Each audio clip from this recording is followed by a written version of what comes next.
I'm Kevin Valentin. This is my Intro to Communication Dual Enrollment speech, Module 12 speech. This is my outline, and this is my audience. Hello, I'm Kevin Valentin, and I am the CEO of Supercuts. Recently, one of our customers became fed up with one of our employees and took it upon themselves to threaten the employee with scissors in the store.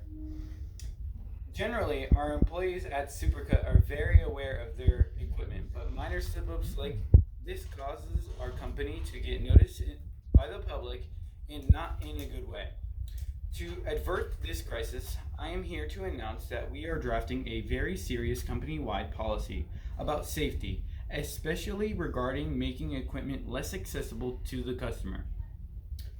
I can say I'm qualified to speak on this topic because I have done my research on Supercut's overall safety objectives as set forth in its public material. In prior internal policies Supercut created previously referring to safety and other relevant materials. What I hope to accomplish in this presentation is to explain how we as a company will overcome this type of crisis and set forth a new policy that will help prevent this from happening again.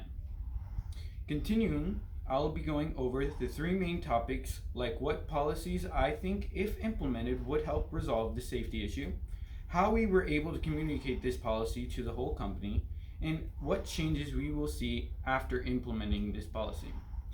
Now that we have gone over the crisis regarding the customer having access to employees' equipment which they use to threaten the employee, I am now going to discuss the implementation of our new policy. I will be going over the policy changes as to safety protocols with reference to lockboxes for equipment. Lockbox is a method by which an employee can keep equipment that is not being used inaccessible to the customer or other people. The lockbox will be used by the employee for all equipment that the employee is not using on the customer. This policy is for the immediate safety of the employee, customer, and public. Safety protocols like the lockbox are ways in which we can improve overall safety for the customer and employee. The lockbox protocol is just the beginning of our safety conversation, as safety is an ongoing goal for our company. Having a new safety protocol is one of the steps closer to resolving this crisis. The next step is to discuss how we will be notifying all the employees of this safety issue and policy update. As the CEO of Supercuts, I am going to update the safety policies of the employee handbook. I am going to direct the store managers to have all employees read the update portions of the employee handbook. They will also be required to sign an acknowledgement form that they read and understand it. By updating the employee handbook, we are ensuring that the employees are aware of the new safety requirements. Having them acknowledge it ensures that we have made them aware of it. Ensuring employees are aware of the new safety policy helps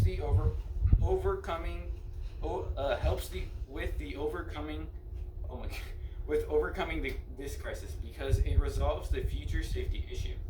By employees becoming more aware of safety and when and how to use the lockbox for their equipment, we will begin to see changes in safety.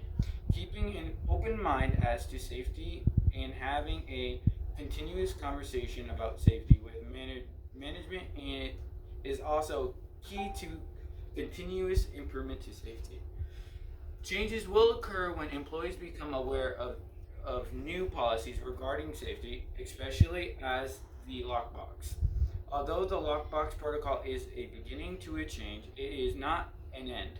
Continuous conversations as to safety must take place between employees and management must occur on a regular basis, and this also must be written in as a part of the policy change. Policy changes such as the lockbox are key to improving safety for the employees and customers. Changing to Changing to safety will happen once employees acknowledge the policy change. Another key policy change has to continuous conversation about safety between management and employees. As a CEO, I'm implementing a first change to safety protocol in form of a lockbox. I am also, however, advocating for a continuous review of safety in the management and employee level on a regular basis. In this way, we can ensure real changes to safety will occur. To summarize, I want to go over the safety crisis at hand with the company at large. The recommended policy changes I have told you about will help ensure real safety changes and therefore help us avert this type of situation in the future. The policy change I discussed, but are not limited to use of a lockbox for equipment. This change will be published in an update employee handbook, and employees will have to sign and date that they have read the update employee handbook. Safety changes will occur after employees implement these changes. However, to have real change, management and employees need to hold discussions of safety and the regular basis in implementing safety protocols as necessary based upon the conversation. This is As the CEO, I recognize this crisis we are facing is real, and the solution we must come up with must be just as real. We cannot create an artificial solution. The lockbox protocol is just the beginning. We must continuously assess safety needs in our workplace. Thank you.